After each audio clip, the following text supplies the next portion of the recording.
Welcome to the Maxwell Leadership Podcast. This is the podcast that adds value to leaders who multiply value to others. My name is Mark Cole, and today John Maxwell is going to share 5 thoughts on how to make your future bigger than your past. John often says that the day that his current book is not his best book is the day he's going to stop writing. I've heard leaders say that the day that their future vision or their current vision about the future is less exciting than their past accomplishments is the day they're going to stop leading. So today, my challenge to you as we listen to this podcast is to make your future bigger than your past. Now, after John's lesson, Traci Morrow will join me to talk about helpful ways you can apply this lesson to your life and leadership. If you would like to watch this episode on YouTube, please go to maxwellpodcast.com/YouTube. And if you'd like to download the free worksheet that accompanies John's lesson, visit maxwellpodcast.com/bigger than and click the bonus resource button. That's all for now. Here is John. Let's make the future better. Always make your future bigger than your past.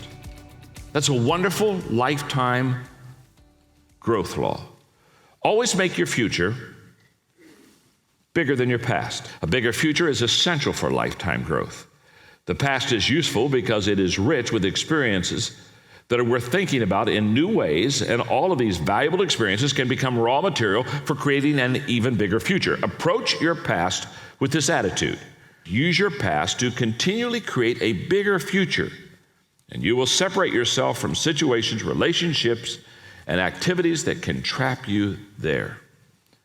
So let me give you some thoughts about the future, just things that I embrace myself. Number one, the best thing about the future is that it comes only one day at a time. That's what I love about the future. You don't have to handle a month at a time or a year at a time. You handle it one day at a time. In fact, the question is, how do you prepare for the future? The answer is one day at a time. That comes out of my book, Today Matters.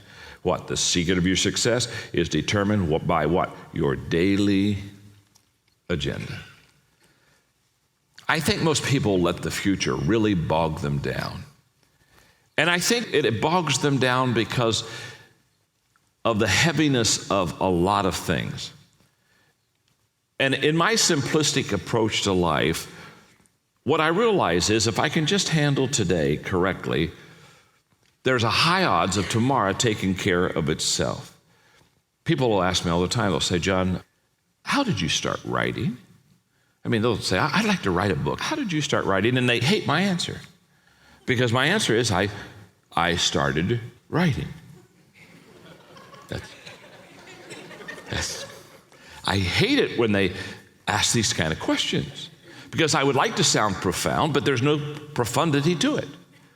How did I start writing? I started writing. Then I'll ask people, they'll say, you want to write a book? Yes. I said, well, have you started writing? And their answer 90% of the time is, well, not yet. And I always tell them, let me help you here. If you haven't started writing yet, the odds are that what you haven't written won't be written. Now, then I hurry very quickly. I hurriedly go on and say to them, when I started writing, I want you to understand something. It wasn't any good. I have no illusions of my writing in the beginning. It was terrible. It was horrible. It took me a year to write my first book, and it was only 100 pages. Now, that just cracks me up now. Into your book. And I laughed. I said, lady, you have to understand something. I mean, it wasn't like it was a brainchild. When I got to 3 pages, I was out of gas. In fact, you don't have any. 3 pages on some of the chapters was a real stretch. I had to put like a page and a half of filler in there to get 3 pages. You know what I'm saying? But how do you start writing? You start writing. The future is handled one day at a time. And what you have to understand is that you just have to take the day you have, and the secret of your success or my success is always determined by our daily agenda. In fact, again, something that I think you've heard me say before, We are either repairing or preparing. If I could just pull anybody aside in life and talk to them for 5 minutes about life and success, I would again say, you handle the future one day at a time. And today you're either preparing or repairing. You're either setting yourself up for success tomorrow, or you are setting yourself up for colossal failure tomorrow. Tomorrow is the scorecard on how you handle today. That's all it is. It's a readout. It's a readout page about what has already happened yesterday. Another future thought is that time when you'll wish you had done what you aren't doing now. In other words, we get out there in that future and we think, boy, I wish I would have done that last week. I wish I'd done that last month. Boy, last year, why didn't I do that, huh? We've all done that. I've done that. You've done that. Don't fear failure so much that you refuse new things. The saddest summary of life contains 3 descriptions: could have, might have, should have. That's pure sadness, friend. Well, I could have done this. I might have been that. I should have gone there. Number 3, we cannot rewrite the past, but we can write the future. People spend way too much time regretting yesterday. Every one of us have things we regret about our past. Every one of us wish we could go back and change something, but you can't change something. So basically what you've got to do is you've got to focus on, okay, since I can't rewrite the past, but I can write the present. I can fill in this page today, so let's start filling it in correctly. Number 4, there are 2 ways to face the future. One is with apprehension, and the other is with anticipation. Sadly, a lot of people spend their time thinking of the future with apprehension. It does no good for any of us to look at yesterday and say, boy, I wish I could have done this different or better or changed this, or wow, I wish I had another shot at it. That's nothing but pure, unacceptable wishful thinking, because that's never going to happen. But we can control now. We can control now. And what I have discovered is successful people understand that they're responsible for now, and unsuccessful people want to talk about yesterday. 5 steps to making your future bigger than your past. These are just personal steps I've used for many years. Number 1, review. That's very healthy to review. Number 2, reflect. After you look at what has happened, begin to think about it. Number 3, recover. This one always brings a little bit of amusement to me because I've never looked at my past without recovery. I mean, I just never have. And if you look at your past and there's no recovery, you haven't looked at your past. Talk to your spouse, they'll help you. But there's always recovery, isn't that true? I mean, there's always adjustment, recovery, then rearrange. Okay, now I begin to rearrange things so that I don't make the same mistakes, and then obviously recharge. As a leader, one of the most tempting things I feel is the need to do it all. You're probably like that too. We put this enormous pressure on ourselves to accomplish more today than we did yesterday. I want to earn more than I did last year, and somehow along the way, we want to be present and available in all of our personal relationships. But something has to give. Doing it all is a myth. Doing it all is a terrible myth in leadership. In fact, the best leaders are the ones who know their limits, operate in their strengths, and set others up around them to do the same. If you want to find that kind of freedom, Belay can help. See, Belay pairs busy leaders with highly vetted, US-based virtual assistants to save them from the administrative slog and to get that leader back to working on the things that matter most. To help you get started, Belay is offering Maxwell podcast listeners a free download of their ultimate guide to working with a virtual assistant. This resource has everything you need to get started, to start growing, and to succeed with your new virtual assistant. Just text Maxwell to 55123 to download this resource today. That's MAXWELL to 55123.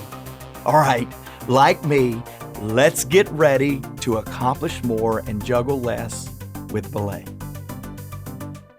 Okay, podcast family, if you're viewing, if you're listening, let's just let out an audible, that's right, Traci, because John finished that with his cliffhanger, recharge. I mean, and all of a sudden he said that, and there was about 53 things I thought, man, I need to go recharge. And so podcast family, the way many of you recharge is by listening each and every week, and we're grateful for it. The reason I lead, the reason I'm sure that you lead is because there is a belief deep down within me, Traci, that the future is bigger than anything we've accomplished in the past. And so I'm very excited. Welcome, family. Traci, glad to have you with us today as well. Well, I'm excited to be here. This is a great lesson. I scribbled down a whole bunch of questions for you, Mark, for us to kind of chew on this and drill down into it. And hopefully we will have enough time at the end to kind of dissect his last point, which was recharge. And I would love to hear from you a little bit about how you recharge and how often. But before we get to that, I loved how he opened up saying, use your past to continually create a bigger future, and you'll separate yourself from situations, relationships, and activities that can trap you there. And I know that every person can relate to that, because a lot of times every human being who walks this planet, I feel like,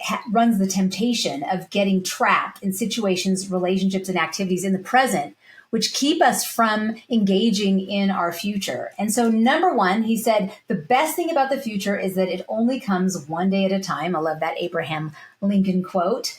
But I wrote down the question, and I would love to hear from you on this, but how do you approach today, considering the situations, relationships, and activities that can trap you in the now? But how do you approach today with tomorrow in mind? Yeah, you know, I've been really studying this concept of offering certainty in uncertain times, this idea of offering clarity when you're leading where you've never led before. And you guys on the podcast, you've heard me reference Andy Stanley, you've heard me reference this concept multiple times.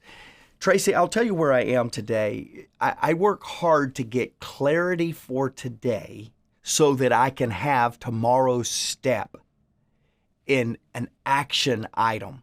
So this is where we are today. What do I need to do today, tomorrow, to ensure I act on what we do? In other words, it's the statement that, again, I believe so strongly that we've got to have wisdom as leaders, right? We've got to have wisdom. But wisdom's just one piece of it. When we get wisdom to know what it is that we need to do, there is a second element, and that is the courage to do it. It's this belief, this certainty that, yes, we as leaders need to have clarity of where we are, properly assess it, properly articulate it, but then to challenge people to go to the next step, the next level, the next accomplishment. And as a leader today, I have found in all the uncertainty that we face in today's leadership climate, being clear on where we are and being certain of what the next step is great leadership that people can follow. I don't think people can follow a leader that doesn't know, and often we don't know. I don't believe believe people can follow a leader that is stationary. They can hang out with them. They can chill. We can sit around and talk about the good old days, but there has to be movement for there to be followership. So leaders, what I'm doing, what I challenge you to do is get bedrock clear on where you are today and bedrock clear on the next step from where you are today to head in the right direction. You know, I love that you say that, and I would love to hear you expand a little bit more, because I'm thinking specifically about a leadership situation that I'm in right now, and I'm trying to get clear on some things, but it's a little fuzzy, and I'm trying to gain clarity by what? Asking questions, right?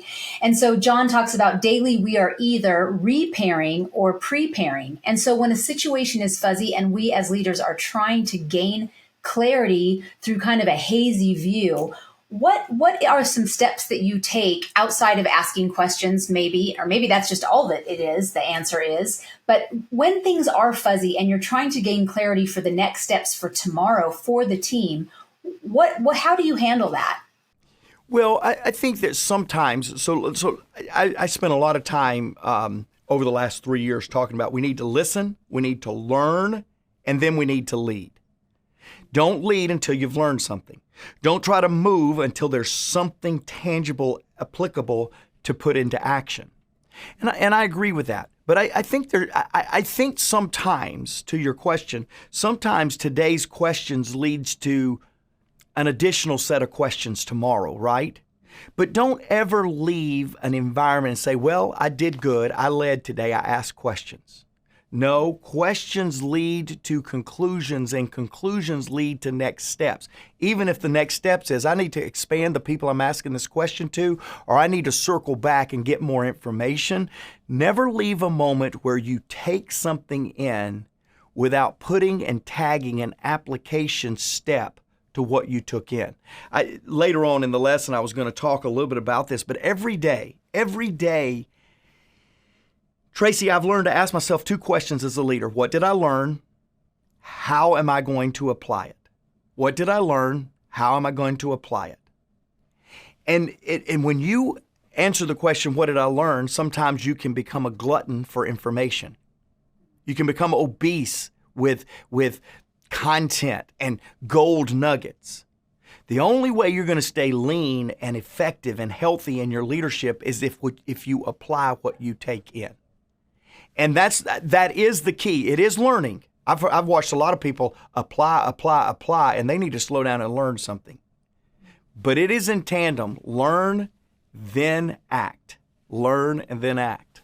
I love that. I love how it's always about being in movement, even if you have to slow your pace just a little bit, but it's always putting it immediately into action. And so that leads me to the next question. And even though you're asking yourself those 2 questions and you're always clarifying for the next day, one of the things that John has always said, and it's from Today Matters, but John has taught about this for forever, and that is the secret of your success is determined by your daily agenda. And that's there in your show notes. And you can your little fill in the blank. But what are 5 things that you do daily, in addition to asking yourself these questions and clarifying today for the action steps for your team tomorrow? Are there 5 things that you do every single day as a leader? Well, it's in preparation. The 5 things may be different. The 5 disciplines are the same.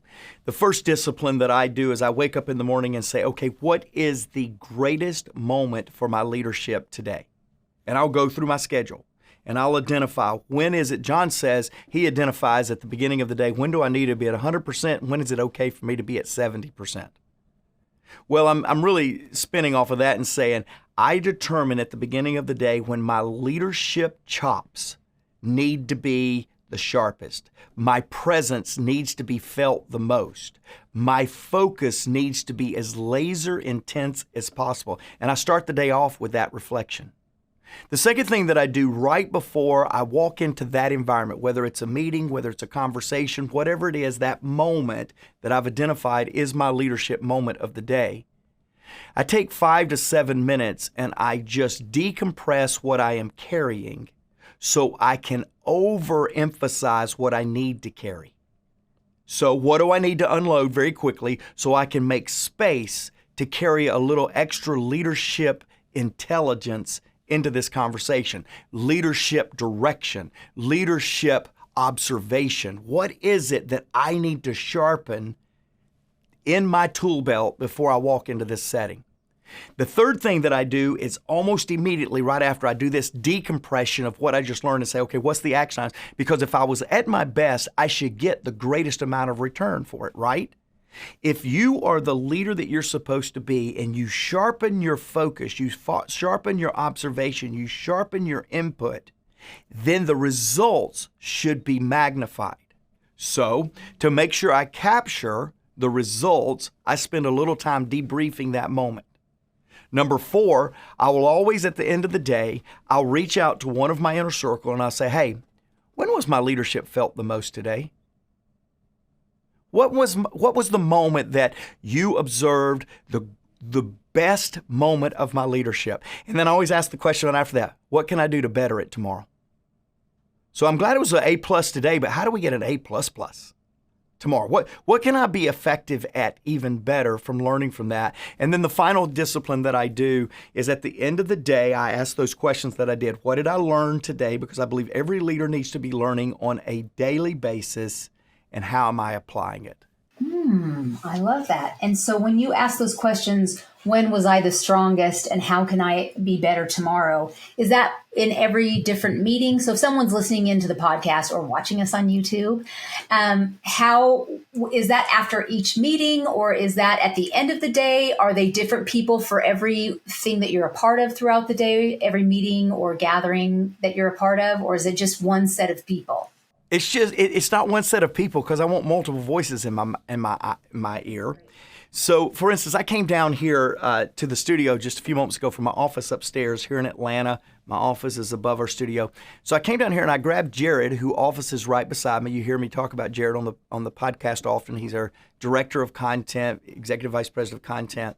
And I pulled him down. I gave him a scenario that I had just been working through, and I said, "Hey, what did you like about my leadership in that?"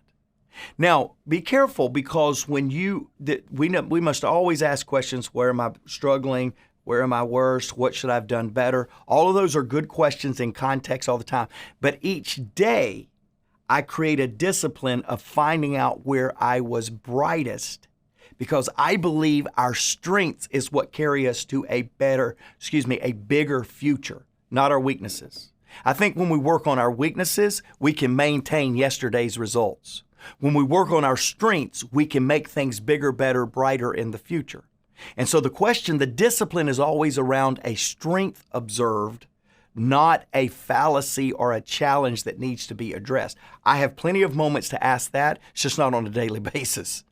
On a daily basis, I ask the question, where was my strength most obvious, and how can I make that better? So on the way down here today, just a few moments ago, I grabbed Jared because he had overheard some of the conversation, and I said, "Hey, what did you like the most about my leadership right there?" He told me something, and then I said, "Hey, how can I make that better tomorrow?" And he actually gave me some brilliant stuff that I can improve on the strength that I had exhibited in that situation. I think that's an important piece for leaders, to be brave enough to hear the second part. It's really easy to hear them tell you the great things that you did. Right. But I think to be able for them to feel the freedom to tell you, this could have been a little bit better, that's the only way that we're going to get better, is if they feel the freedom. If Jared would have felt the freedom to tell you, hey, Right. This could happen. So I love that. That's a great lesson to us all. Okay, let's move on to number 2, where he talks about the future is that time where you wish you'd done what you aren't doing now. So is there a time do you have checks for yourself, or times where you group with other people, or is this an inner Mark talking to Mark thing, where you're checking to see that there aren't things that you coulda, woulda, shoulda be doing right now?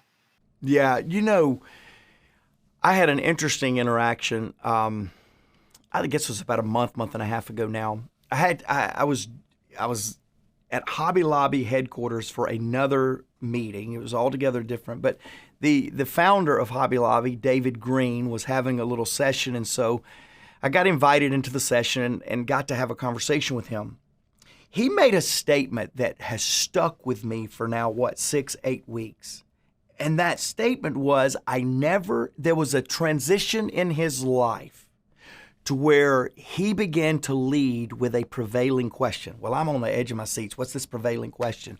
He said, it's the day that I stopped asking, what's the immediate impact of this decision? And it was, will this decision matter 70 years from now? He said, now I picked 70 years because at the time I was 40 years old and I didn't think I was going to live to 110. He said, I think I'm going to make it to 100, but I don't know about 110. And so what I was really doing is starting to answer questions based on, what will this decision I'm making today be? What is the importance of the decision I'm making today after I am gone? And that was immediately what stuck with me, Traci, when John was teaching just a moment ago, that said the future is that time when you'll wish you had done what you aren't doing now. And I went, it's exactly what David Green was saying. How can I best make a decision today so that it is not regretted 70 years from now? Yeah, I love that so much, and we can all do that, right? I can remember on a flight on Delta, and they, sometimes they have those little videos that you can watch that are like leadership lessons, and so I just watched one. It was a 15-minute lesson, and it was talking about imagining your life when you're a 90-year-old, and what do you want to look back on and be proud of, and then come back to where you are today and reverse engineer and live that out today. And that's really the same message of what do you not want to have done, or what do you want to have done? Because you can still do that starting today. So that's kind of a tongue twister. Right. But anyway, I love that. Okay, number 3, we cannot rewrite the past, but we can write the future. And then he's talking about regret. And I was curious, how do you process personally? How do you process regret? Because every leader, every human being has regret. And how do you process that in order to write your future from a healthy standpoint so you can learn from it, release it, and move forward positively? Yeah, I love this question, and I'll tell you why. I have listened to a lot of leaders, very, very successful leaders. As I talk about often, John Maxwell has exposed me to what I think is some of the world's best political leaders, business leaders, faith leaders, education leaders. I've just been exposed and could go back and write stories of getting to meet some of these greats and spending dinners and leadership conversations with them. Everyone that grabs me and really resonates with me about this subject are the ones that say, I don't think I would go back and undo anything, because everything that I have experienced has led me to today. Like me, many of these leaders have had personal failure, personal tragedy that shaped them into what they are today. Others have failed businesses, went bankrupt multiple times so that they learned to be where they are today. And I've found the most healthy ones that enjoy and have excitement and peace in where they are today are the ones that spend very little time going back and wishing they could rewrite the past. So when I am making tough decisions, and I like all of you leaders that are watching or viewing, or watching or listening today, I've made a lot of tough decisions in my leadership.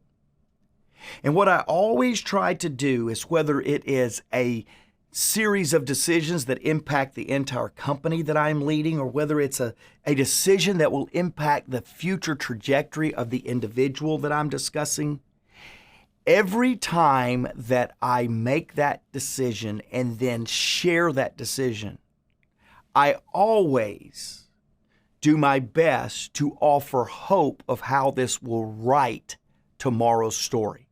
Not as a consequence of yesterday's story, but as a chance to rewrite or to write tomorrow's story because of this decision. It goes back to what John Maxwell says, and that is, leaders are hope dealers. Well, I think even in the most difficult decisions, the decisions of transitioning and reforming culture and transitioning a non-performing team and all of the different things that leaders that are listening to me today have to deal with, here's what I'll tell you. While you're dealing with it, are you trying to rewrite the past in this decision? Are you trying to craft a better future? And if you can answer, I'm making this decision so that I can craft a better future, guess what? You are in the right ballpark of making a decision out of a hope-filled perspective rather than a doomsday perspective. That's right. Being a dealer of hope. And that kind of leads into number 4, as you're assessing yourself, where he talked about there are 2 ways to face the future from a different mindset. And one is apprehension, and one is anticipation. And John talks so often about how he anticipates. And I know that you anticipate. But for me, this was a big shift, because I feel like I had anticipation, but right up to the moment I would start to feel apprehension. And what I found was, and I learned this from John, I learned this from working it through with you, was that I was thinking too much about me and what people were going to think of me. And was I going to deliver it correctly? And how were they going to perceive me? And were they going to believe that I was being sincere enough? All of that is me. I was thinking about me and not thinking about the other people and how I could serve them and how I could lead them well. And so I'm just curious, did you ever have this shift, or was this something where you were always somebody who looked upon the future with anticipation, or was there ever a time when you looked upon the future with apprehension? Yeah, so I am by nature, I definitely anticipate. I definitely don't have the apprehension piece. Now, I have filled several roles, even with John Maxwell here at Maxwell Leadership, that required me to anticipate apprehensive things. What if this goes wrong? What if the challenge? And I found that when I was anticipating apprehension, if you allow me to use both words, that I was anticipating what could go wrong, I found that it muddled my judgment. But if I went in and allowed my anticipation to exhibit hope and potential rather than destruction, opportunity rather than doors closing, I found that I exhibited better judgment over time. Let me illustrate this with a conversation I just had with my 17-year-old, soon to be 17-year-old. Macy was coming in, and she's really does well in all of her subjects, but let me not be an overdoting dad. She has a couple that she is pretty good at, and she just over a period of time, she is 6, 8, 10, 15 points ahead of a lot of people in her class. Yet when it comes, she's in finishing up 11th grade, starting as a senior in high school. When it comes test time, Macy gets very apprehensive. And what happens is people that she consistently throughout the year scores better than them by double-digit points, they will score equal to her or greater than her on a end-of-the-year exam. So we're talking through that. I said, Macy, what goes on in your head? She said, what goes on in my head is the apprehension of what if I forget something that I remembered, is what if I don't do well.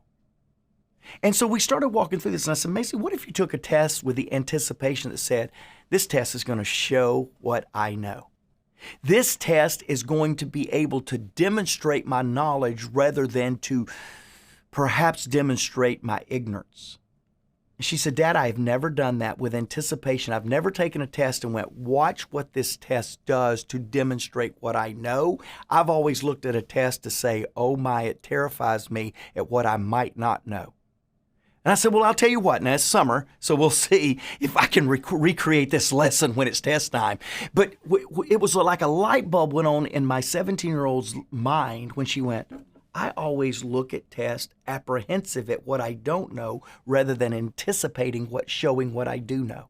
I think in leadership, many of us stymie or paralyze at best, or at worst maybe, our leadership by being apprehensive when we walk into a difficult situation rather than with anticipation. Because let me tell you this, leadership is only needed in the difficult and in the uncertain. If everything was certain and everything was easy, leaders, you're not needed. It's when things are difficult or things that are uncertain where leadership really is felt and needed. So, leaders, here's a suggestion. Quit being apprehensive about the difficulty and start anticipating the difficulty so you can show off your leadership stuff. Go show your leadership and anticipate rather than being apprehensive. That's right. That's right. And it all comes down to choice. It's the same Macy. She knows the same information. It's the same test. It's the same questions. She has the same amount of information, but it's how she approaches it. It's her choice. It's a mindset, and we can do that too. And that leadership, it starts with leading ourselves first. Okay, last question. I said at the beginning we would talk about recharge, but first he hits on 5 steps to make our future bigger than our past. And he talks about reviewing. If you wouldn't mind just kind of bullet pointing these because we're closing out on our time. How often do you review? How often and with who do you reflect? He talks about recovering. What does that look like for you? If you can kind of bullet point those. Rearrange. What does that look like for you? And then recharge. How often and what does recharge look for you, Mark Cole? So I review every day. There's something to review. I've overstressed this in this meeting. What am I going to apply what I learned today? That is a review question. Reflection is very interesting to me. I get my leadership team, when they hear what I'm getting ready to say, they're going to say the silent nod, or some of them are kind of charismatic. So they're going to say, amen, very loud. Okay, right? I'm a verbal processor.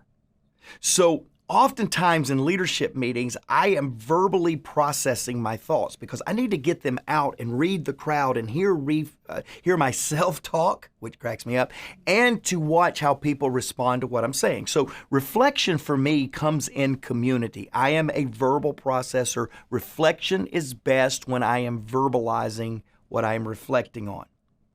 Recovery is very interesting to me. Recovery, I'm a borderline. If any of you have taken Myers-Briggs personality test, I'm a borderline. I am an extrovert, but I'm borderline because I really recharge. I really recover alone. Every end of the year, I go through a recovering. I call it an annual review with me. There are many years that it is an annual recovery from me so I can go be a better me the next year, right? Rearranging, I don't rearrange probably as as much or as effectively as some, because I'm a law of navigation guy. When I set the course, I really tend to want to stay with the course. I probably should rearrange a little bit better, but let's do talk for the next couple of minutes on recharge. I think that recharging is very important as leaders, and I think it's becoming increasingly more important as the emotional fatigue that I see around the globe that's happening with leadership, or in leadership. For many years during the pandemic, I would say I think that there's going to be multiple facets of this pandemic, and I think the greatest, longest lasting one is going to be the emotional part of the pandemic. The realization that for months and months and years and decisions after decisions, we had no precedent to draw from. We were out front. We were taking pot shots. Everyone was questioning leaders because we were leading in unprecedented times. And that is emotionally taxing on a leader. And I will tell you that I think this concept of recharging is more important now in leadership than it's ever been before. Some people believe in a Sabbath. I know here at our company, I have instituted an organization-wide sundown Saturday to sundown Sunday policy. No emails.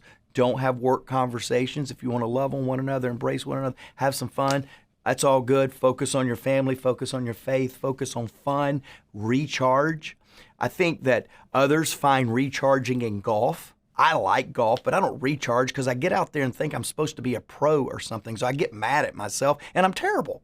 So it doesn't recharge me to go play golf because I get frustrated with myself. But I think for me, family is recharging. I think close relationships is recharging. Certainly traveling and talking leadership with John Maxwell is recharging to me. Here's my point. I don't think there is a set formula on how to recharge, but I think there is a universal need to recharge. So don't make my formula of downtime or family time or golf, if that's for you, but find something and get really systematic with it, get really consistent with it, and find a way to hold yourself accountable, because I think leadership in today's economy is taxing. And that taxing you emotionally has got to be combated with intentionality around recharging. And that, for me, recharging is for one reason. It's not to take a break. I hate breaks. It's not to sleep in. I despise sleeping in. Recharging is for one reason to me, because I want to make my future bigger. I want to make my future brighter, as we've been talking about this whole lesson. So recharge for the benefit of others if it feels too self-indulgent to you as a leader. Recharge for us. because we need, we crave a future that is bigger and better than the past. Traci, as we closed it out, I just kind of thought of, I love what John says. He says that what we focus on expands. And I just want to pause for a moment for you. And I want you to focus on a bigger future, a brighter future, a more effective leadership chapter in the days ahead.